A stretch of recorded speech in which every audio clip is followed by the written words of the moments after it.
최강 시사.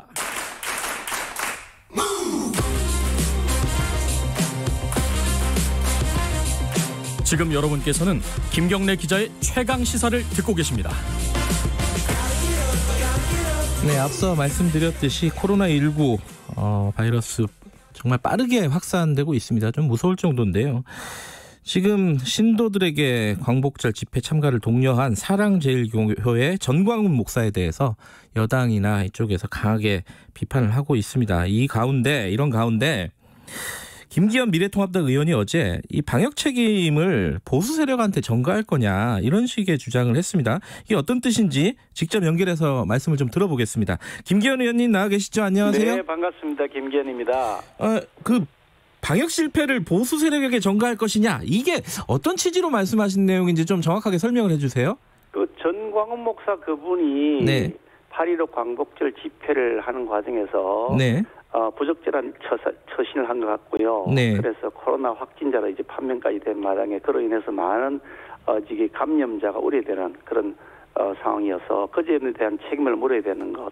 그 점에 대해서 저희들이 부인하거나 네. 하는 생각은 전혀 아닙니다만. 네네네. 그것과는 별개로 네. 왜 그걸 가지고서 미래통합당에게 책임을 지라 그러냐, 황당하기 짝이 없다 이런 얘기죠.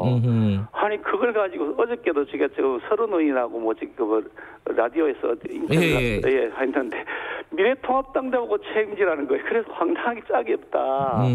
결국 방역 책임이 야당에게 어떻게 있느냐, 야당이 무슨 방역 지휘권이 있느냐, 예산 집행권이 있느냐.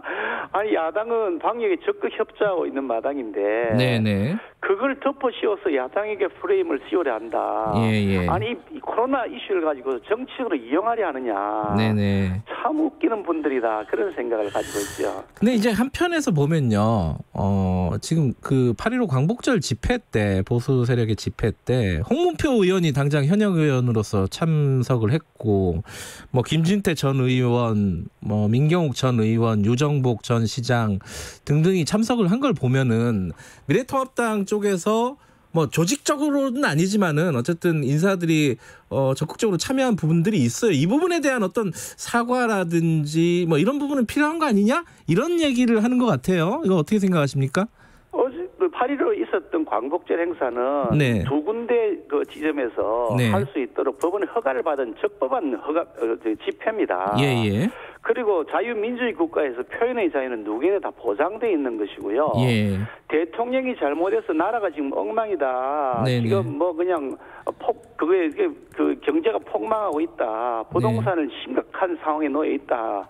우리 국민들이 지금 열화 같은 생활을 지금 대통령에게 보여주고 있는데 네네. 이런 점들에 대한 책임을 대통령이 보고 지라고 퇴진하라고 요구하는 건 당연한 표현의 자유고요. 네네. 그 현장에 우리 당 의원이 일부가 갔거나 전직 의원이 갔다고 해서 예. 그걸 사과하라는 것도 웃기기 짝이 없는 거죠. 아니 그럼 대한민국 국민은 대통령 눈치 보고 대통령에서 반대하면 무조건 사과해야 되는 건가요?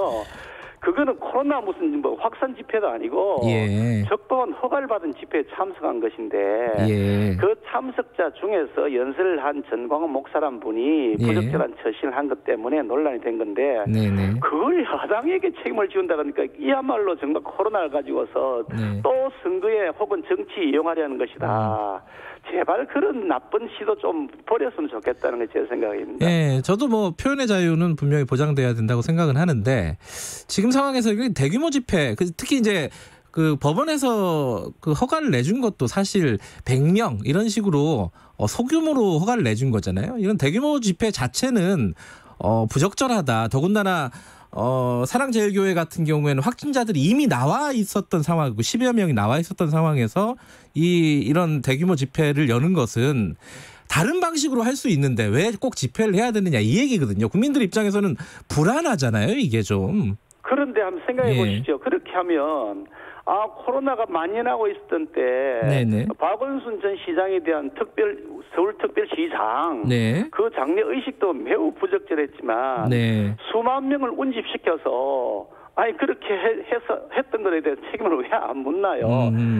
집회를 주최한 것이 미래통합당도 아니고 우리 당 의원도 아니고 집회를 주최한 쪽은 그냥 시민사회단체입니다.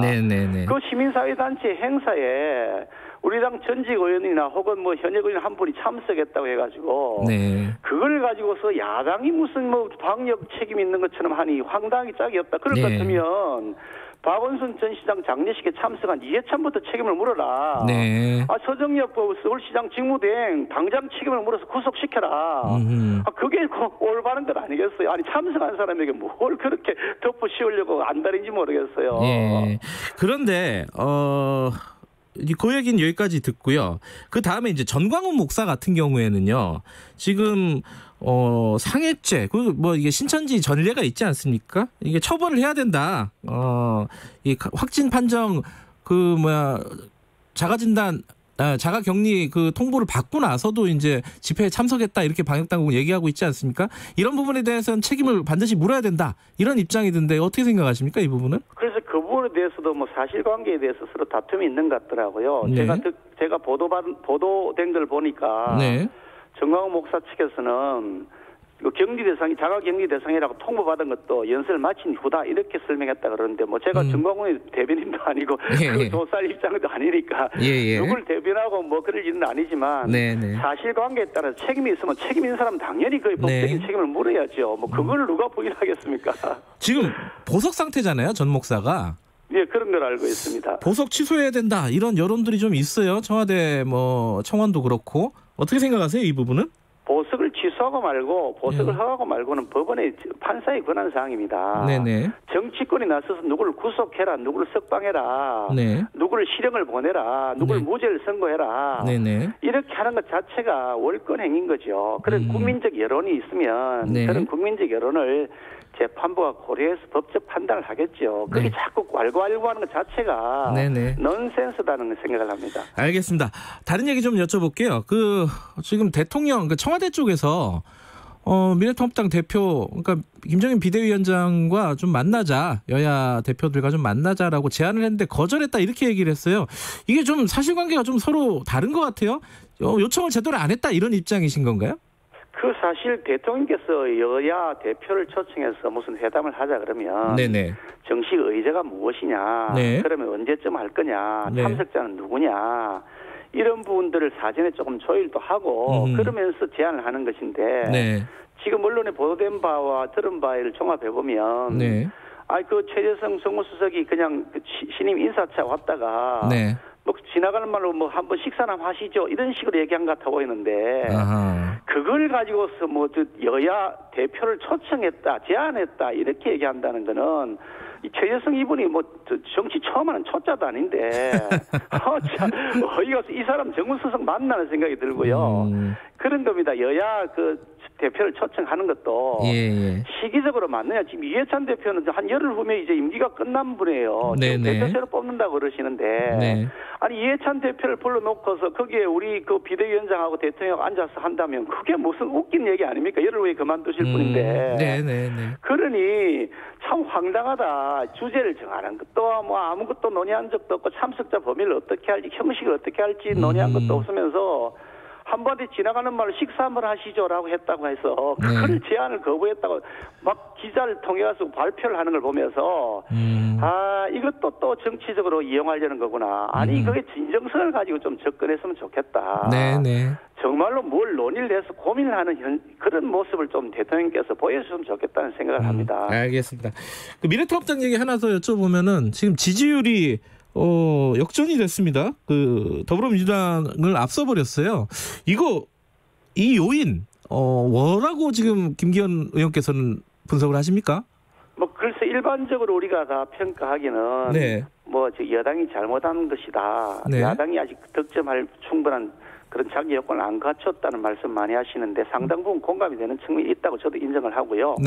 워낙 지금 정부 여당에서 뭐 부동산 정책뿐 아니라 일자리 조국, 윤미향, 윤석열 찍어내기 이런 여러 가지 현안들 또 박원순 시장 사태 이런 걸 보면서 정말 앞따르고 뒤다른 사람들이다. 위선 정권이다 하는 그런 실체를 국민들이 보았기 때문에 현 정권에 대한 실망이 큰 것이 큰 요인이라고 저도 생각을 하고요.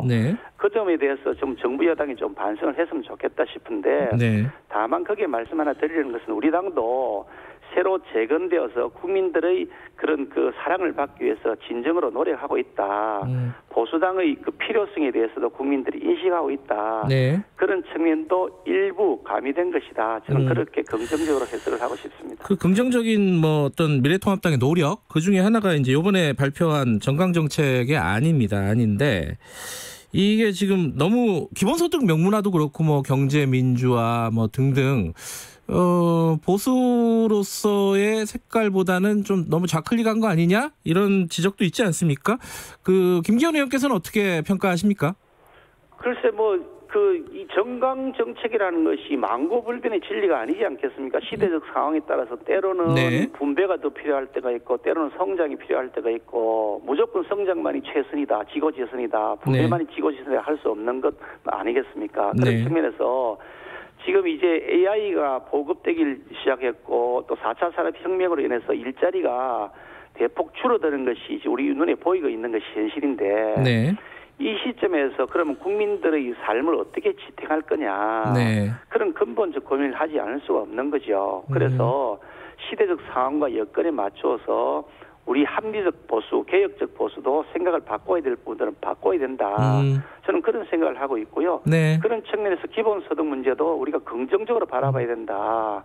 어느 범위에서 어떻게 할 것인지를 정말 네. 여야가 모두 머리를 맞대고 고민해야 될 시점이다. 그렇게 생각합니다. 전향적으로 판단하시는 것 같고 그런데 지금 이제 그 중에 하나가 국회의원 사연임 금지인데 지금 김기현 의원께서는 4선이십니다 벌써. 이거 어떻게 생각하십니까? 내년에는 못하게 되는 거, 다음 선거에 못하게 되는 거잖아요.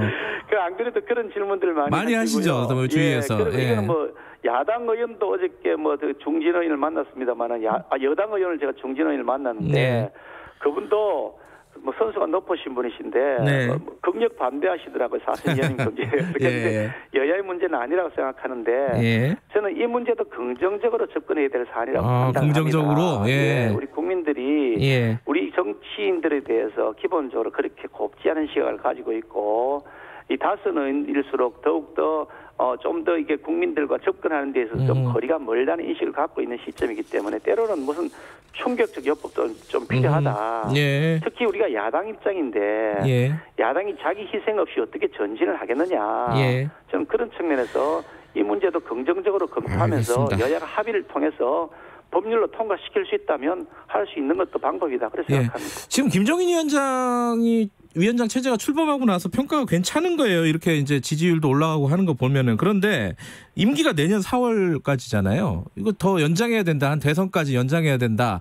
이런 의견도 있는 것 같아요. 이거 어떻게 생각하세요? 생뚱맞기 짝이 없는 얘기라고 생각합니다. 그런 의견 낼 수 있잖아요. 네. 내년 4월은 한참 남았을 뿐더러 네. 우리가 지금 자리 가지고 연연하고 논의할 때냐. 지금 정말 정신 나가는 사람들이다. 예. 지금은 우리가 정말 진정성을 가지고 국민 속으로 들어가서 네. 우리 그 보수정당, 합리적 개혁적 보수정당의 위치를 확보하는 것.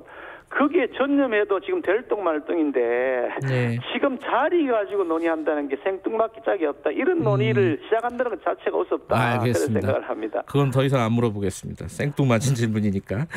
그 어제 광복절에 김원웅 광복회장이 이승만 전 대통령의 친일 행각이라든가 친일 인사들의 국립묘지 이장이라든가 이 부분에 대해서 강하게 발언을 했어요. 저희들이랑 인터뷰도 했어요. 이거 어떻게 생각하세요?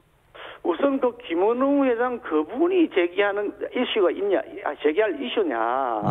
자기야말로 여기저기 다니면서 온갖 철새노릇 다 하고 자기가 한 잘못들이나 과오에 대해서는 무슨 생계 유지를 위한 차원이었다. 이해해달라. 이렇게 얘기하시면서 네. 그것도 우습습니다만은 네. 어떻든 하여간 그 이승만 전 대통령에 대해서 예. 대통령의 호칭을 생략해버리고 이승만이라고 표현을 하는데 네네. 국민들에 의해서 선출된 대통령입니다. 그분이 나중에 어떤 과정을 통해서 독재 때문에 물러나가고 그거는 별개의 문제고요. 네. 우리 국민들이 선택한 초대 대통령이고 임시정부의 초대 대통령이기도 했습니다. 네. 그분에 대한 존중의 마음 자체 가졌으면 좋겠다는 생각을 하고 그 내용에 보니까 예. 보수 세력에 대해서 이완용에 빗대는 형태의 그 예. 발언이 있어요. 제가 매우 분개했는데 정말 좀 정신 차리셔야 됩니다. 그렇게 마음대로 상대방을 알겠습니다. 원하는 자격이 없습니다. 여기까지 듣겠습니다. 고맙습니다. 네. 김기현 미래통합당 의원이었습니다. 1분 여기까지고요. 2부에서 돌아옵니다. 8시에 뵙겠습니다.